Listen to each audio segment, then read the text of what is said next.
Hello மக்களே, welcome to சமையல் திலகம் லைஃப் vlogs. இன்னைக்கு நம்ம ஹோட்டல் ஸ்டைலா வெள்ளை வெள்ளையர்னு ஒரு தேங்காய் சட்னி எப்படி செய்யறது பார்க்கலாமா? வாங்க. ஒரு மிக்ஸி ஜார்ல 2 பச்சை மிளகாய், அப்புறமா ஒரு துண்டு இஞ்சி, அடுத்ததா 2 டேபிள் ஸ்பூன் உடைச்ச கடலை, கடைசியா நம்ம தலைவன் என்ட்ரி 1 கப்பு துருவின தேங்காய். நான் இன்னைக்கு அரை கப்ல 2 கப் சேர்த்திருக்கேன். அடுத்து 1 டீஸ்பூன் உப்பு. இப்போ உங்களுக்கு சட்னி எந்த அளவுக்கு கெட்டியா வேணுமோ அந்த அளவுக்கு தண்ணி ஊத்திக்கோங்க. நான் இன்னைக்கு ஒரு 1/4 கிளாஸ் அளவு தண்ணி ஊத்திக்கிறேன். இந்த ஸ்டேஜ்ல கொஞ்சமா கொத்தமல்லி வேணும்ன்றவங்க சேர்த்துக்கலாம். இப்போ நம்ம போய் டக்குன்னு அரைச்சிட்டு வந்துடலாம். அரைச்சிட்டு வந்ததை இப்ப தாளிச்சிடலாம். ஒரு குட்டி பேன்ல 1 டீஸ்பூன் தேங்காய் எண்ணெய். தேங்காய் எண்ணெய் சூடானதுக்கு அப்புறமா 1 டீஸ்பூன் கடுகு.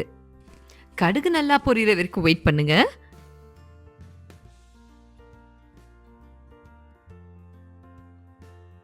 இப்போ கிள்ளி போட்ட ஒரு காஞ்ச மிளகாய். அடுத்து 1 டீஸ்பூன் உளுத்தம் பருப்பு. உளுத்தம் பருப்பு நல்லா சிவக்கிற வரைக்கும் வெயிட் பண்ணுங்க. கடைசியா கருவேப்பிலை சேர்த்துக்கலாம்.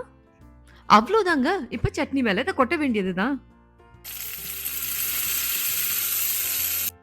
இந்த சட்னியை மட்டும் நீங்க சும்மா இட்லி தோசைக்கு வச்சு சாப்பிட்டு பாருங்க, சும்மா சூப்பரா இருக்கும். அவ்வளோதாங்க, நம்ம தேங்காய் சட்னி ரெடி. உங்களுக்கு இந்த வீடியோ பிடிச்சிருந்தா மறக்காம நம்ம வீடியோவை லைக் பண்ணுங்க, கூடவே நம்ம சேனலை சப்ஸ்கிரைபும் பண்ணிக்கோங்க. டாடா.